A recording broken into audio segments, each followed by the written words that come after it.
You've been lying to yourself about why talking to girls is hard. It's not your looks, it's not your height, and it's definitely not because you need better pickup lines. The real reason? You're playing a game you don't understand, following rules that don't exist, and wondering why nothing works.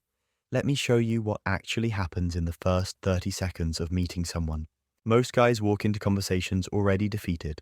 They've rehearsed 17 different opening lines in their head, picked the least embarrassing one, and then completely forgotten how to act like a normal human being. Meanwhile, she's just existing, probably thinking about whether she left her straightener on, or if her friend's drama is actually her business. She's not running background checks or rating you on a scale. Not yet, anyway. The gap between what you think is happening and what's actually happening is costing you everything. You think she's judging every word, every gesture, every breath you take. Reality, she's deciding if you're safe, interesting, or just another guy who's about to make this weird. That decision happens fast. 15 seconds, fast. And it has nothing to do with the words coming out of your mouth. Want to know the biggest mistake? Trying to impress her. Sounds backwards, right? But think about it. When you're focused on impressing someone, you become a performer. You're not present, you're not listening, you're just waiting for your next line, like an actor who forgot this was supposed to be improvisation. She can feel that. Everyone can feel that. It's the social equivalent of watching someone read from a script while pretending they're being spontaneous. The guys who are good at this, the ones who make it look effortless, they're not doing magic tricks. They're doing something so simple it sounds stupid when you say it out loud. They're just talking to another person. No pedestals, no games, no mental gymnastics about what she might be thinking. They're present, they're curious, they're actually interested in the human standing in front of them, not the fantasy they built in their head. Here's what changes everything. Stop going into conversations with an agenda. The moment you decide you need something from her, whether it's her number, her approval, or proof that you're not completely hopeless at this, you've already lost. She can smell that desperation from across the room. It's not attractive, it's not mysterious, it's just uncomfortable for everyone involved. Instead, flip the entire script. Go in with one goal. Figure out if she's someone you actually want to talk to, not if she'll like you. If you like her, that shift, that tiny mental adjustment, it changes your entire energy. You're no longer auditioning for a role. You're deciding if this person is worth your time. And weirdly, that's when people start wanting your attention. Think about the last time someone was genuinely interested in what you had to say. Not fake interested, not waiting for their turn to talk interested. Actually listening. How did that feel? Probably pretty good, right? That's your cheat code. Be that person. Ask questions you actually care about the answers to. Notice things. Pay attention to what makes her light up or shut down.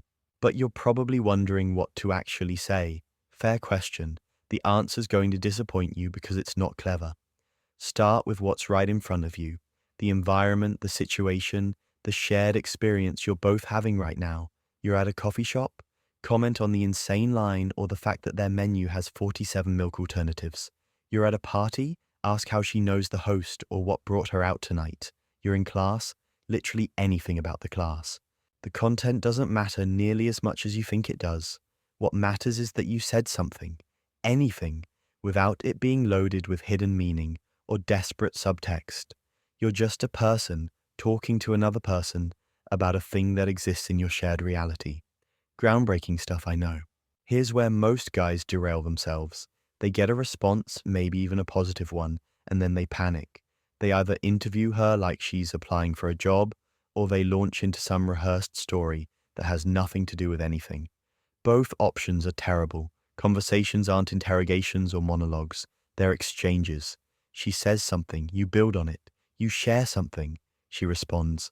Back and forth, like ping pong, except the ball is words and nobody's keeping score. Pay attention to energy matching.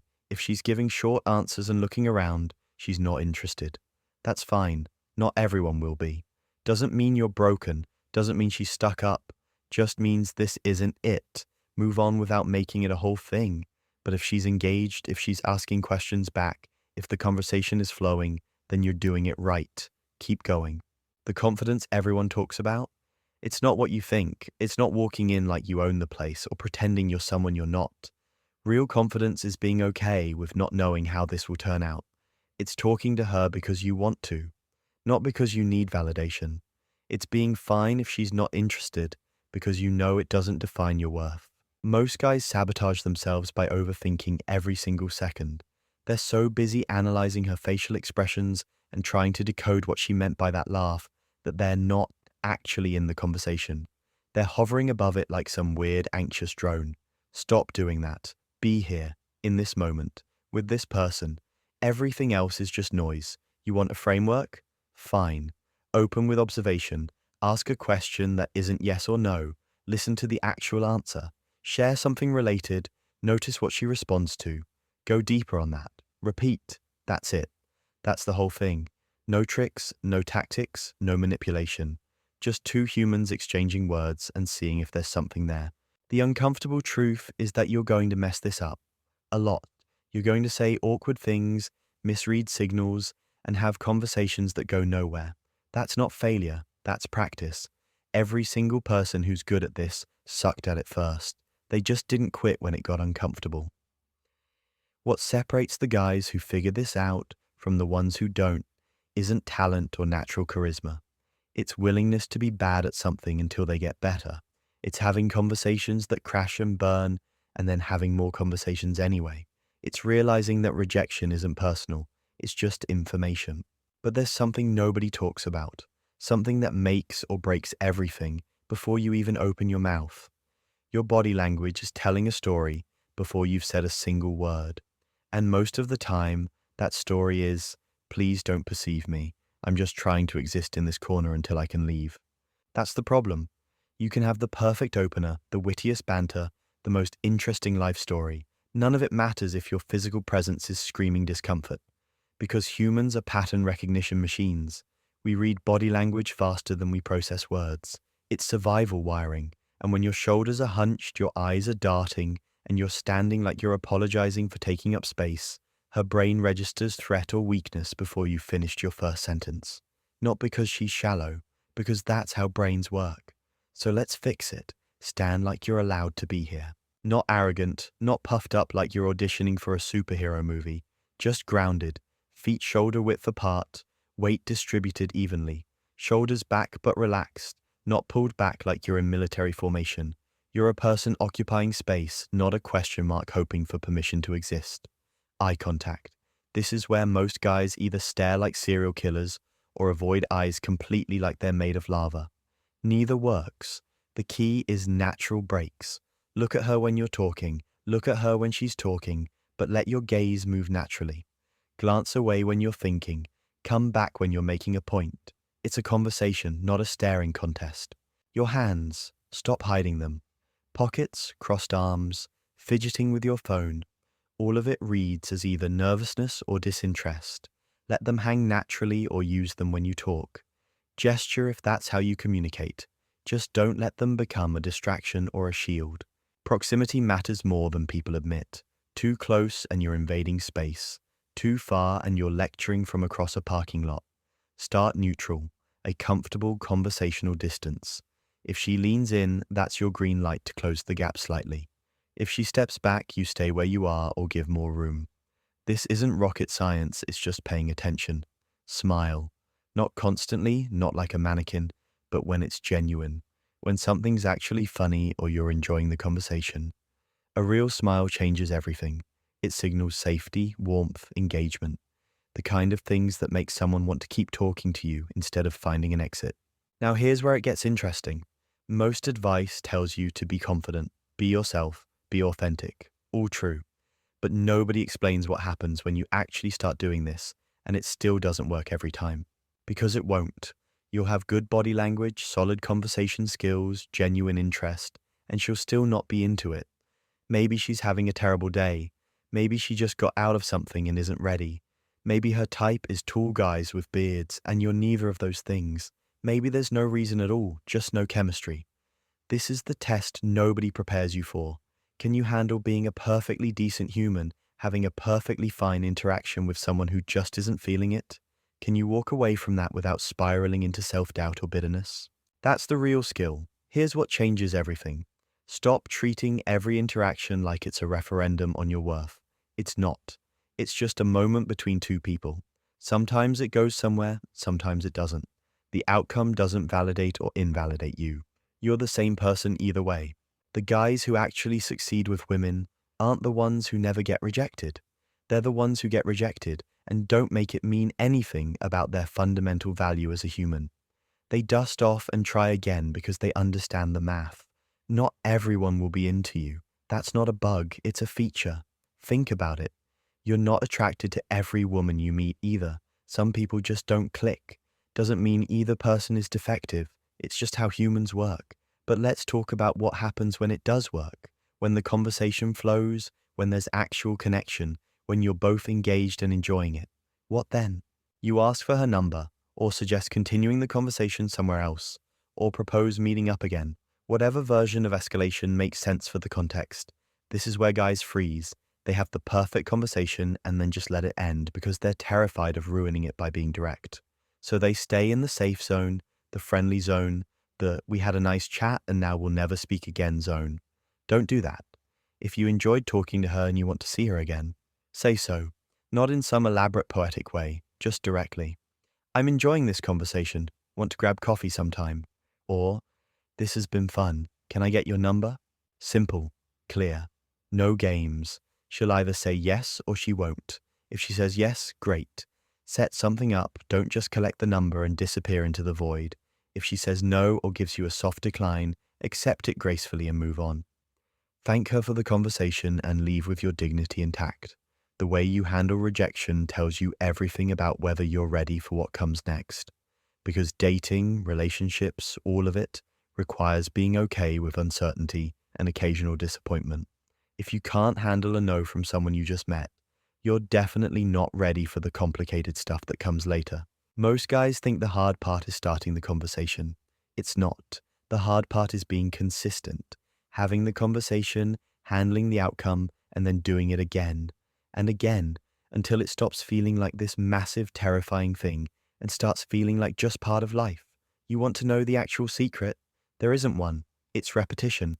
It's exposure therapy. It's doing the thing that scares you until it doesn't scare you anymore. Every conversation makes the next one easier. Every rejection makes you more resilient. Every connection reminds you why you're doing this in the first place.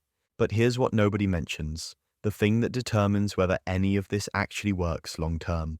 It's not your appearance, your income, your status, or even your conversation skills. It's whether you actually like women. Not as conquests or validations or trophies, as people. Actual human beings with their own thoughts, preferences, and agency. Because if you don't genuinely enjoy female company beyond what they can do for your ego or your body, they'll sense it. Maybe not immediately, but eventually. And authenticity isn't something you can fake your way through. You can't pretend to respect someone while simultaneously viewing them as a puzzle to solve or an obstacle to overcome. Women have spent their entire lives developing finely tuned radar for exactly that kind of thing.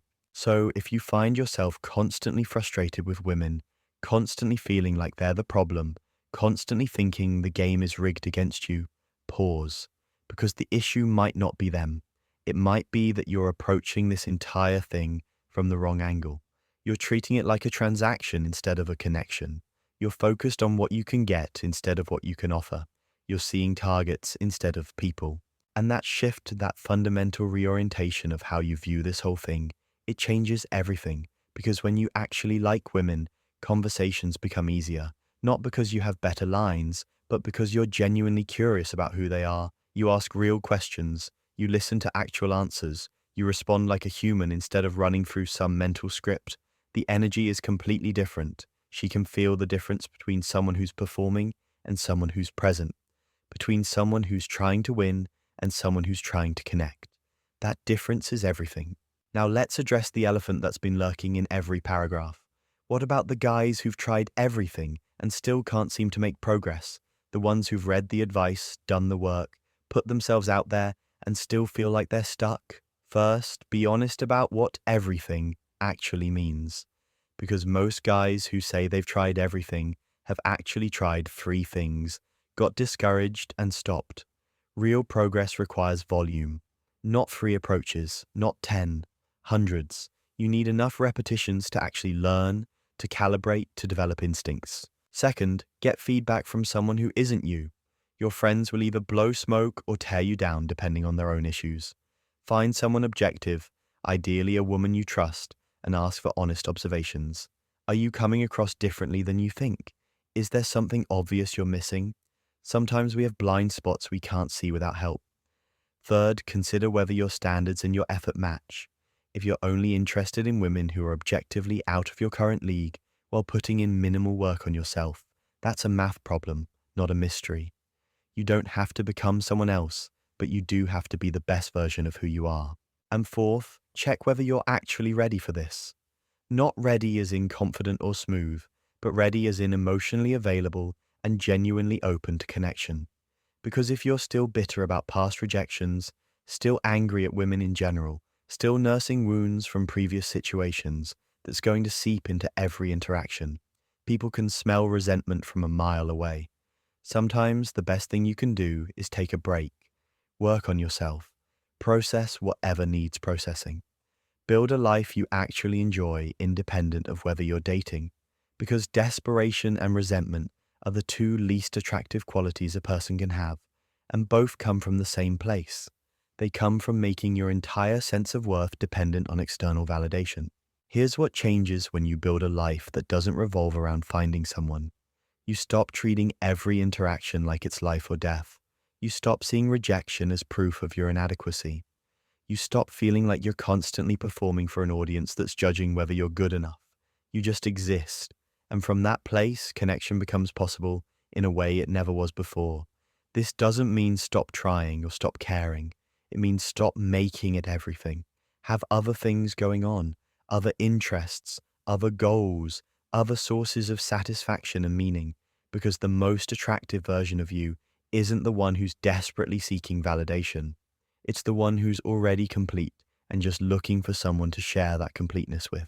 And yeah, that sounds like some self-help nonsense, but it's true.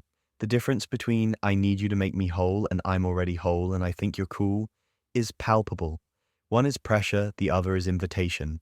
One makes people want to run, the other makes them want to stay. So where does this leave you? Same place you started, probably. Except now you know the game isn't nearly as complicated as everyone makes it seem. It's not about routines or tactics or psychological manipulation. It's about being a decent human who can hold a conversation and handle rejection without falling apart. Start where you are. Talk to people without the weight of expectation crushing every word. Practice being present instead of performing. Develop genuine interest in others instead of treating them like NPCs in your personal storyline. Handle outcomes gracefully whether they go your way or not. Repeat until it stops being scary and starts being normal. That's it. That's the whole thing. Everything else is just noise designed to make you think you need some secret knowledge or special technique. You don't. You need courage and consistency and the willingness to be uncomfortable until comfortable arrives. Will it work every time? No. Will you still face rejection? Absolutely. Will there be moments where you feel stupid or awkward or like you have no idea what you're doing? Guaranteed. But will you eventually develop the skill and confidence to navigate this part of life without it feeling like scaling Everest every single time? Yes. The timeline depends entirely on how much action you take. You can read about swimming for years and still drown the first time you jump in the pool. Or you can get in the water, flail around, swallow some chlorine, and gradually figure it out. Most guys choose the reading option because it feels safer. It's not. It's just slower and ultimately more painful because you never actually make progress. So decide. Keep theorizing and waiting for the perfect moment when you feel completely ready, which will never come, or accept that you'll never feel ready and do it anyway. Start messy. Start scared. Start without having all the answers. Just start. Because 5 years from now, you're either going to be someone who can talk to women without your brain short-circuiting, or you're going to be someone who's still reading articles about how to talk to women. The choice isn't complicated, it's just uncomfortable, and uncomfortable is where everything worth having lives. You already know what you need to do. The question is whether you'll actually do it, or spend another year convincing yourself you need one more piece of advice before you're ready. You don't need more information, you need more action. You need to walk up to someone tomorrow and have a conversation that might go nowhere, and then do it again the next day, and the day after that, until the fear dissolves and all that's left is a person talking to another person about nothing particularly important, which is somehow everything. This isn't about becoming someone else. It's about becoming comfortable being exactly who you are in front of someone who might not be impressed. That's the whole game. Everything else is just decoration. So stop waiting for confidence to arrive like some Amazon package. Stop looking for the perfect technique that makes rejection impossible. Stop treating this like there's some combination of words that unlocks every interaction. Just talk to her. Find out if she's interesting. Find out if you actually like her beyond what she looks like. Be okay with whatever happens next. Do it enough times that it stops feeling like jumping out of an airplane and starts feeling like having a conversation. That's when everything changes, not when you have all the answers, when you stop needing them.